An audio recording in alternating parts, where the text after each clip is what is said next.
आखिर क्यों लगाया गया किसानां वल्लों चंडीगढ़ दे विच मोर्चा। पंजाब सरकार विद मोर्चा विड्ढण दे की ने असल कारण। भगवंत मान दी किस तरह दी रहेगी इस मोर्चे नूं लैके रणनीति। किहड़ियां मंगां नूं लैके किसान कर रहे ने चंडीगढ़ दे विच प्रदर्शन।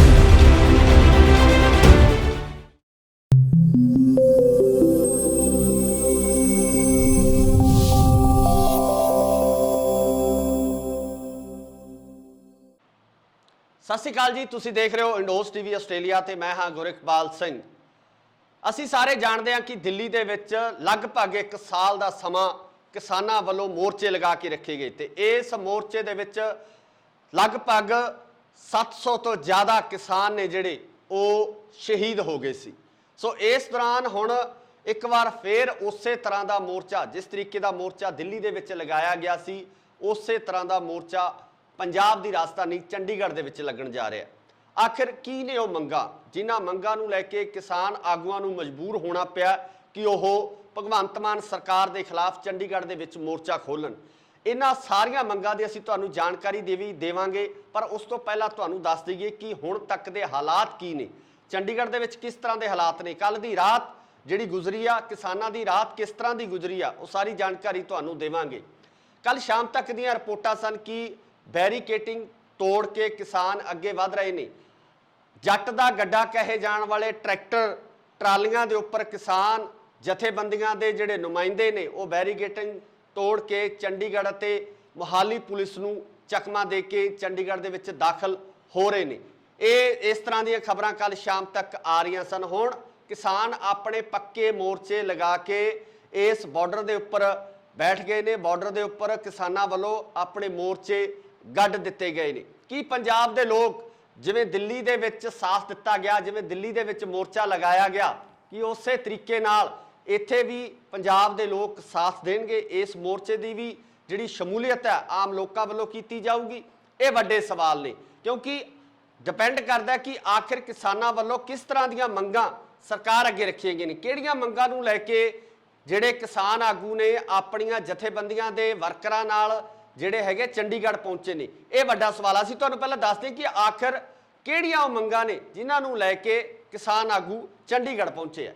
किसानां वल्लों जिहड़ियां मंगियां जा रहीआं प्रमुख मंगां ने, कणक दी फसल दा प्रति क्विंटल 500 रुपये बोनस की मंग की जा रही है। 10 तो 12 घंटे बिजली सप्लाई की जिहड़ी मंग है वो की जा रही है। कब्जे वालियां जमीनां दा दिता जावे मुआवजा, मुआवजे की मंग की जा रही है कि कब्जे वालियां जमीनां दा मुआवजा दिता जावे। मोटरां दा लोड वधाया जावे, क्योंकि हुण झोने की फसल है जिहड़ी वो लगन जा रही है, झोने की बिजाई होनी है, तो उस वास्ते मोटरां दे लोड दी जिहड़ी मंग है की जा रही है कि लोड वधाया जावे। 3 फसलों ते MSP संबंधी जारी किया जावे नोटिफिकेशन।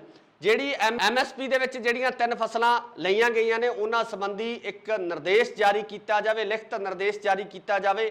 इस तरह की मंग है जिहड़ी वो किसानां वल्लों की जा रही है। इस तो बाद भाखड़ा ब्यास मैनेजमेंट बोर्ड संबंधी जिहड़ी मंग रखी गई है, पाणियां नूं लैके जिहड़ी मंग रखी गई है कि BBMB मुद्दे ते मता पास किया जावे। पाणियां दे बाबत पहलां ही बहुत सारे जिहड़े झगड़े ने चल रहे ने, चाहे वह दिल्ली नाल होवे, राजस्थान नाल होवे, हरियाणा नाल होवे। पानी की मंग नूं लैके हमेशा पंजाब अपने पाणियां नूं बचाउण दी कोशिश है जिहड़ी करदा रहा। इस तरीके नाल BBMB दे संबंधी मता पाउण दी जिहड़ी मंग आ की जा रही है।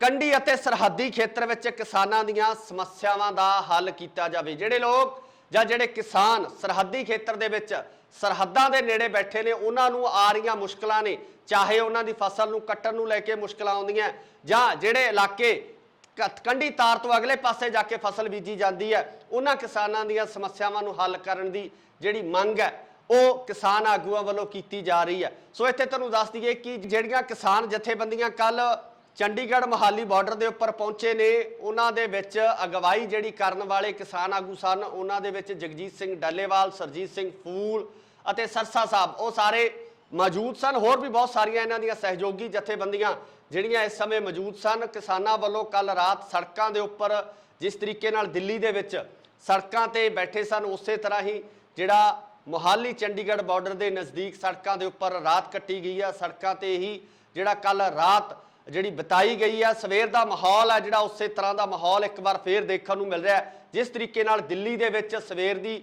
ਜਿਹੜੀ ਸ਼ੁਰੂਆਤ ਹੁੰਦੀ ਸੀ ਉਹ ਚਾਹ ਪਾਣੀ ਤੋਂ ਸਟਾਰਟ ਹੁੰਦੀ ਸੀ, ਉਸੇ ਤਰ੍ਹਾਂ ਦੀ ਸ਼ੁਰੂਆਤ ਹੈ ਜਿਹੜੀ ਉਹ ਚੰਡੀਗੜ੍ਹ ਦੇ ਵਿੱਚ ਚੰਡੀਗੜ੍ਹ ਮੋਹਾਲੀ ਬਾਰਡਰ ਦੇ ਉੱਪਰ ਹੋ ਰਹੀ ਹੈ। ਸੋ ਇੱਥੇ ਜੇ ਗੱਲ ਕਰਨੀ ਬਣਦੀ ਆ ਤਾਂ ਦੂਜੇ ਪੱਖ ਦੀ ਵੀ ਗੱਲ ਕਰਨੀ ਬਣਦੀ ਹੈ ਕਿ ਆਖਰ ਸਰਕਾਰ ਦਾ ਪੱਖ ਕੀ ਹੈ। ਭਗਵੰਤ ਮਾਨ ਕੱਲ੍ਹ ਸ਼ਾਮ ਦਿੱਲੀ ਤੋਂ ਵਾਪਸ ਪਰਤੇ ਅਤੇ ਪੱਤਰਕਾਰਾਂ ਦੇ ਸਨਮੁਖ ਹੁੰਦੇ ਹੋਏ ਉਹਨਾਂ ਵੱਲੋਂ ਕਿਹਾ ਗਿਆ ਕਿ ਗੱਲਬਾਤ ਲਈ ਮੈਂ ਹਮੇਸ਼ਾ ਤਿਆਰ ਹਾਂ, ਪੰਜਾਬ ਦੇ ਪਾਣੀਆਂ ਨੂੰ ਬਚਾਉਣ ਵਾਸਤੇ ਮੈਂ ਹਮੇਸ਼ਾ ਤਿਆਰ ਹਾਂ, ਪੰਜਾਬ ਦੀ ਧਰਤੀ ਹਵਾ ਪਾਉਣ ਪਾਣੀ ਸਭ ਨੂੰ ਬਚਾਉਣ ਵਾਸਤੇ ਤਿਆਰ ਹਾਂ। ਉਹਨਾਂ ਵੱਲੋਂ ਗੁਰੂ ਨਾਨਕ ਪਾਤਸ਼ਾਹ ਦੇ ਉਸ ਸ਼ਬਦ ਦਾ ਜ਼ਿਕਰ ਕੀਤਾ ਗਿਆ ਜਿਸ ਦੇ ਵਿੱਚ ਪਾਣੀ ਧਰਤੀ ਅਤੇ ਹਵਾ ਨੂੰ ਉੱਚ ਦਰਜਾ ਦਿੱਤਾ ਗਿਆ। ਉਹਨਾਂ ਵੱਲੋਂ ਇਹ ਸ਼ਬਦ ਕਹੇ ਗਏ। ਸੋ ਨਾਲ ਹੀ ਨਾਲ ਉਹਨਾਂ ਨੇ ਇਹ ਵੀ ਕਿਹਾ ਕਿ ਇਸ ਤਰ੍ਹਾਂ ਧਰਨਾ ਲਗਾਉਣਾ, ਇਸ ਤਰ੍ਹਾਂ ਮੁਰਦਾਬਾਦ ਕਹਿਣਾ ਕੋਈ ਚੰਗੀ ਗੱਲ ਨਹੀਂ ਆ। ਮੈਂ ਹਮੇਸ਼ਾ ਗੱਲਬਾਤ ਵਾਸਤੇ ਤਿਆਰ ਹਾਂ। ਕਿਸਾਨ ਆਗੂ ਇਹ ਨਾ ਕਹਿਣ ਕਿ ਚਲੋ ਚਲੀਏ ਕਿ ਆਪਾਂ ਦਿੱਲੀ ਦੀ ਤਰਜ਼ ਦੇ ਉੱਪਰ ਹੁਣ ਮੋਹਾਲੀ ਜਾ ਕੇ ਧਰਨੇ ਲਗਾਈਏ। ਇਸ ਤਰ੍ਹਾਂ ਦੇ ਬਿਆਨ ਤੁਹਾਨੂੰ ਅਸੀਂ ਸੁਣਾਉਂਦੇ ਹਾਂ ਕਿ ਕੀ ਕਿਹਾ ਭਗਵੰਤ ਮਾਨ ਨੇ। ਉਹ ਮੁੱਦੇ ਜਿਹੜੇ ਨੇ ਉਹ ਦੱਸ ਦੇਣ। ਮੈਂ ਤਾਂ ਆਪਣੇ ਵੱਲੋਂ ਬਹੁਤ ਵੱਡਾ ਵਾਤਾਵਰਨ ਪ੍ਰੇਮੀ ਹੋਣ ਦੇ ਨਾਤੇ ਧਰਤੀ ਦਾ ਪਾਣੀ, ਹਵਾ ਤੇ ਵਾਤਾਵਰਨ ਨੂੰ ਬਚਾਉਣ ਦੀ ਕੋਸ਼ਿਸ਼ ਕਰ ਰਹੇ ਹਾਂ ਤੇ ਉਹਨਾਂ ਦੇ ਜਿਹੜੇ ਮੁੱਦੇ ਨੇ ਸਾਡੀ ਸਰਕਾਰ ਵੱਲੋਂ ਉਹਨਾਂ ਨਾਲ ਅੱਜ ਵੀ ਗੱਲਬਾਤ ਕੀਤੀ ਗਈ ਹੈ ਤੇ ਉਹ ਸਾਨੂੰ ਦੱਸ ਦੇਣ ਤੇ ਮਿਲ ਕੇ ਗੱਲ ਕਰ ਲਾਂਗੇ। ਤੁਹਾਡੇ ਨਾਲ ਖਾਸ ਕਰਕੇ ਮਿਲਣਾ ਚਾਹੁੰਦੇ ਉਹ ਕਹਿੰਦੇ ਕਿ ਭਗਵੰਤ ਮਾਨ ਕਿਸਾਨੀ ਨੂੰ ਬਹੁਤ ਸਮਝਦੇ ਨੇ, ਉਹਨਾਂ ਤੋਂ ਉਮੀਦ ਜ਼ਿਆਦਾ ਹੈ, ਇਸੇ ਕਰਕੇ ਤੁਹਾਡੇ ਨਾਲ ਸਿੱਧੀ ਮੁਲਾਕਾਤ ਕਰਨੀ ਚਾਹੁੰਦੇ ਨੇ। ਤੇ ਮੁਲਾਕਾਤ ਕਰਨ ਦਾ ਤਰੀਕਾ ਮੁਰਦਾਬਾਦ ਥੋੜੀ ਹੈ। ਫਿਰ ਕਦੋਂ ਜੀ? ਜਦੋਂ ਮਰਜ਼ੀ ਆਓ। ਮੈਂ ਤਾਂ ਪਹਿਲਾਂ ਵੀ ਬੁਲਾਇਆ ਸੀ ਉਹਨਾਂ ਨੂੰ, ਮੈਂ ਉਦੋਂ ਪਹਿਲਾਂ ਵੀ ਬੁਲਾਉਂਦਾ ਰਿਹਾ। ਸੋ ਮੈਂ ਖੁਦ ਕਿਸਾਨ ਦਾ ਬੇਟਾ, ਸੋ ਮੈਨੂੰ ਪਤਾ ਹੈ ਕਿ ਕਿਵੇਂ ਹੋ ਸਕਦਾ ਹੈ।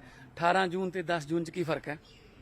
ਜਦੋਂ ਮੈਂ ਇਹ ਕਹਿ ਰਿਹਾ ਕਿ MSP ਮੂੰਗੀ ਤੇ ਵੀ ਹੋਊਗੀ, ਬਾਸਮਤੀ ਵੀ MSP ਤੇ ਚੱਕਾਂਗੇ, ਠੀਕ ਹੈ, ਭਾਵੇਂ ਉਹ ਜਿੰਨੀ ਮਰਜ਼ੀ ਸਿੱਲ ਵਾਲੀ ਲੈ ਆਉਣ, ਜਿਹੜਾ ਉਹ ਕਹਿੰਦੇ ਨੇ ਕਿ ਅਕਤੂਬਰ ਚਾਹੇ ਹੋ ਜਾਊਗਾ, ਨਵੰਬਰ ਚਾਹੇ ਹੋ ਜਾਊਗਾ, ਅਸੀਂ ਉਹ ਫਸਲ ਚੱਕਣ ਨੂੰ ਤਿਆਰ ਹਾਂ, ਚਾਹੇ ਸਾਨੂੰ ਜੋ ਮਰਜ਼ੀ ਹੋ ਜਾਏ। ਪਰ ਕਿ ਇੱਕ ਵਾਰੀ ਐਫਰਟ ਤਾਂ ਕਰ ਲਓ, ਇੱਕ ਵਾਰੀ ਤਜਰਬਾ ਤਾਂ ਕਰਕੇ ਦੇਖ ਲਈਏ ਧਰਤੀ ਨੂੰ ਬਚਾਉਣ ਦਾ।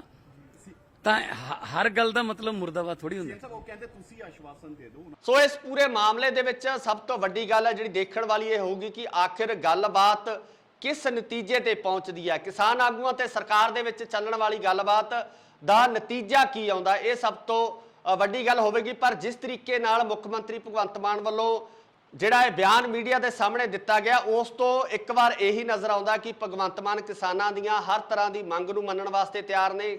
ਕਿਸਾਨਾਂ ਦੀਆਂ ਜਾਇਜ਼ ਮੰਗਾਂ ਨੂੰ ਉਹ ਬਿਲਕੁਲ ਸਮਰਥਨ ਕਰਨਗੇ ਤੇ ਉਹਨਾਂ ਦਾ ਹੱਲ ਵੀ ਕਰਕੇ ਦੇਣਗੇ। ਸੋ ਇਹ ਭਵਿੱਖ ਦਾ ਵਿਸ਼ਾ, ਆਉਣ ਵਾਲੇ ਸਮੇਂ ਦੇ ਵਿੱਚ ਇਸ ਤੇ ਬਾਬਤ ਸਾਰੀ ਜਾਣਕਾਰੀ ਮਿਲਦੀ ਰਹੇਗੀ। ਸੋ ਇਸੇ ਤਰ੍ਹਾਂ ਦੀਆਂ ਜਾਣਕਾਰੀਆਂ ਲੈ ਕੇ ਤੁਹਾਡੇ ਸਾਹਮਣੇ ਪੇਸ਼ ਹੁੰਦੇ ਰਵਾਂਗੇ। ਜੁੜੇ ਰਹੋ ਇੰਡੋਜ਼ TV ਆਸਟ੍ਰੇਲੀਆ ਨਾਲ। ਧੰਨਵਾਦ।